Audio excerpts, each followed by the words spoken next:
حضرت عمر بن خطاب عمر فاروق رضی اللہ تعالیٰ عنہ کے دور میں حضرت عثمان رضی اللہ تعالیٰ عنہ کا طرز عمل کیا تھا؟ ذرا عہد فاروقی کو دیکھیں۔ حضرت عثمان غنی رضی اللہ تعالیٰ عنہ نے ایک رائے دی، اور رائے کس مسئلے پر تھی؟ حضرت عمر کا ایک مقدمہ پیش ہوا۔ وہ مقدمہ یہ تھا کہ ایک دستاویز پیش کی گئی، دو بندوں کے درمیان معاہدہ تھا جس پہ لکھا تھا شعبان۔ حضرت عمر نے فرمایا کون سا شعبان؟ یہ گزشتہ شعبان ہے، اس سال کا شعبان ہے، آئندہ آنے والا شعبان ہے، یہ کون سا شعبان ہے؟ پھر ثم جمع صحابہ فاستشاروا فی وضع تاریخ۔ امام حافظ عماد الدین ابو الفدا اسماعیل ابن کثیر دمشقی رحمہ اللہ وفات 774 ہجری، البدایہ والنہایہ ابن کثیر یہ فرماتے ہیں کہ حضرت عمر نے مشورہ کیا کہ ہم ایسا کریں، کوئی نہ اب تاریخ ترتیب کے ساتھ لکھیں، کوئی تاریخ کی ترتیب بنا دیں تاکہ کل کو الجھنیں پیدا نہ ہوں۔ اب مشورہ کیا کہ اب یہ بتائیں کہ ہم اپنے اسلامی سن کی بنیاد کس کو بنائیں؟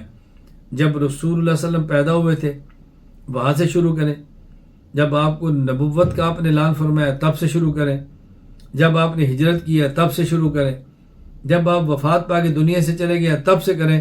ہمارے سامنے چار چیزیں کہ مسلمان اپنے سال کو اور اپنی تاریخوں کو کہاں سے شروع کریں، ابتدا کہاں سے کریں؟ نبی پاک صلی اللہ علیہ وسلم کی پیدائش سے، رسول اللہ صلی اللہ علیہ وسلم کی بعثت سے، آپ کی مدینہ منورہ طرف ہجرت سے، اور آپ کی وفات سے۔ حضرت علی المرتضیٰ رضی اللہ تعالیٰ عنہ بعض صحابہ رائے دی کہ آپ ہجرت سے آغاز کریں، یعنی جب ہم اسلامی تاریخ لکھیں گے تقویم تو اس میں سن ہجری کو پہلا سال یہاں سے ہم اپنی تقویم بنا دیں۔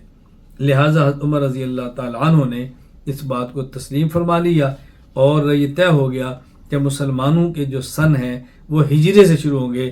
سن ہجری دیکھیں جیسے آج چلتا ہے 444 ہجری، یہ ہجری وہاں سے شروع ہوا۔ ایک بات تو طے ہو گیا کہ ہم جب شروع کریں گے تو اپنے سال کا آغاز کہاں سے کریں گے، نہ اپنی تقویم کا آغاز کہاں سے کریں گے کہ ہماری اسلامی تاریخ کا آغاز کہاں سے ہوگا، یہ ہو گیا۔ اب دوسرا مسئلہ شروع ہوا، یہ تو ہو گیا کہ ہمارا پہلا سال اسلامی وہ ہجرت کا پہلا سال ہوگا، دوسرا سال ہجرت کا دوسرا سال ہوگا، لیکن اب ہم اپنے سال میں سے پہلا مہینہ کس کو قرار دیں؟ اس پر عثمان غنی رضی اللہ تعالیٰ عنہ رائے دی کہ میں سمجھتا ہوں اسلامی سال کا پہلا مہینہ محرم ہونا چاہیے۔ چنانچہ حافظ ابو الفضل شہاب الدین احمد بن علی ابن حجر اسقلانی رحمہ اللہ وفات 852 ہجری، فتح الباری شرح سے بخاری باب تاریخ من این ارخ تاریخ، اس کے تحت فرماتے ہیں حضرت امام ابن اسقلانی رحمۃ اللہ عثمان نے فرمایا کہ آپ محرم سے شروع کرو۔ کیوں؟ فإنه شہر حرام، ایک تو یہ شہر حرام ہے، نمبر ایک محترم مہینہ ہے، ہوا اول سنہ، عربوں میں دستور ہے اس کو پہلا مہینہ سمجھتے ہیں، نمبر تین ومنصرف الناس من الحج، لوگ اس طرح حج کو واپس آتے ہیں، یعنی یہاں سے اپنے کام کا آغاز کرتے ہیں۔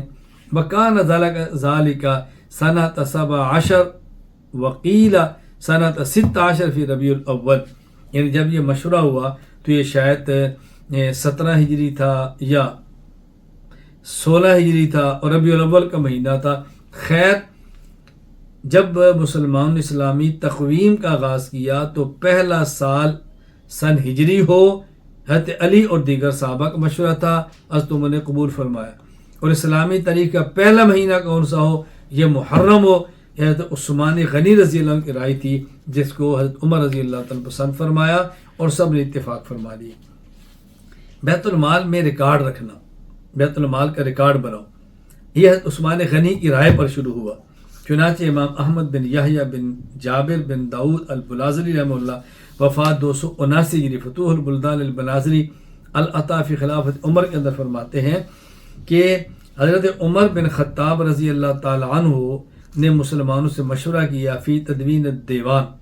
حضرت حضرت عثمان نے کہا ارا مالاً کثیرا، میں سمجھتا ہوں کہ مال بہت زیادہ ہوگا، وَإِن لَمْ يُحْصُوا حَتَّى يُعْرَفْ مَنْ أَخَذَ مِمَّنْ لَمْ يَأْخُذْ حَسِبْتَ أَنْ يَنْتَشِرَ الْأَمْرُ، اگر ہم نے لوگوں کے نام نہ لکھے کس کو دیا ہے کس کو نہیں دیا تو اختلافات پیدا ہوں گے، تو میں سمجھتا ہوں کہ ہمیں باقاعدہ دیوان اور رجسٹر بنانے چاہیے کہ ہم نے کس کو کتنا دیا ہے، کس کو دیا ہے، کس کون باقی ہے۔ حضرت عمر نے اس رائے سے اتفاق کیا اور دیوان کا سلسلہ شروع ہو گیا، ریکارڈ۔ حضرت عمر رضی اللہ تعالیٰ عنہ کا بیت المال سے جو وظیفہ تھا حضرت عثمان کی رائے پر شروع ہوا۔ چنانچہ امام ابو عبداللہ محمد بن سعد بن منی الحاشمی البغدادی رحمہ اللہ وفات 230 ہجری الطبقات الکبریٰ لابن سعد کے فرماتے ہیں حضرت عمر رضی اللہ تعالیٰ عنہ نے ایک زمانہ بھر تک آپ نے وظیفہ نہیں لیا، حتیٰ کہ آپ کے ہاں فاقے تک کی نوبت آئی۔ آپ نے صحابہ کرام لوگ مشورہ کیا کہ میں کیا کروں، میں مشغول ہوں عمر خلافت میں، کاروبار میں نہیں کرتا، گھر میں بہت مسائل پیدا ہوتے ہیں۔ حضرت عثمان نے عرض کیا کل و اطعم، آپ بیت المال کے مال سے خود بھی استعمال فرمائیں اور بیت المال کا مال اپنے گھر والوں کو بھی اور دوسروں کو بھی آپ کھلائیں۔ حضرت عمر کا وظیفہ حضرت عثمان غنی رضی اللہ تعالیٰ عنہ کی رائے کے بعد بیت المال سے شروع کیا گیا۔ حضرت عمر رضی اللہ تعالیٰ نے ایک مرتبہ یعنی حج کا ارادہ فرمایا اور ازواج مطہرات رضی اللہ تعالیٰ عنہن کو آپ نے چاہا کہ سب حج پر جائیں۔ اب مسئلہ تھا پردے کا، تو جو ان کے محارم تھے جن سے پردہ نہیں تھا وہ تو ان کے قریب تھے اور باقی ان سب کی حفاظت کی عمر رضی اللہ تعالیٰ ترتیب کیا دی کہ سب سے آگے عبد الرحمن بن عوف کو رکھا اور سب سے بھی عثمان بن عفان کو رکھا کہ یہ ازواج مطہرات امہات المومنین کی حفاظت کرے۔ کس قدر اعتماد تھا عمر کو حضرت عثمان غنی رضی اللہ تعالیٰ عنہ پر۔ چنانچہ امام ابو الفرج جمال الدین عبد الرحمن ابن جوزی رحمہ اللہ وفات 597 ہجری المنتظم فی تاریخ الامم والملوک ابن جوزی میں لکھتے ہیں کہ حج عمر بازواج النبی صلی اللہ علیہ وسلم ما ہن اولیاءہن ممن لا تحتجبن منہ وجعل فی مقدم قطارہن عبد الرحمن بن عوف وفی مؤخر عثمان بن عفان کہ حضرت عمر ازواج مطہرات کو حج پر لے کر گئے اور ساتھ ان کے محارم کو رکھا جن کا پردہ نہیں تھا، لیکن ان کے آگے عبد الرحمن بن عوف کو، پیچھے عثمان بن عفان کو رکھا ان کی حفاظت کے لیے۔ حضرت عمر رضی اللہ تعالیٰ عنہ سے جب کوئی بات پوچھنی ہوئی تھی صحابہ کرام عموماً عثمان رضی اللہ تعالیٰ عنہ کے درمیان میں واسطہ بناتے تھے، کیا پوچھو حضرت عمر رضی اللہ تعالیٰ عنہ سے۔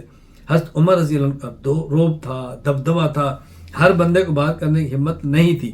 چنانچہ امام ابو جعفر محمد بن جریر بن یزید بن کثیر الطبری رحمہ اللہ وفات 310 ہجری تاریخ الطبری تاریخ الرسل والملوک اس کے اندر فرماتے ہیں کہ حضرت عمر رضی اللہ تعالیٰ ایک مرتبہ نکلے علی ماء یدعی سرارا، ایک ایسی جگہ پر جہاں جو پانی تھا اس جگہ سرار کہتے ہیں، اور آپ وہاں ٹھہرے۔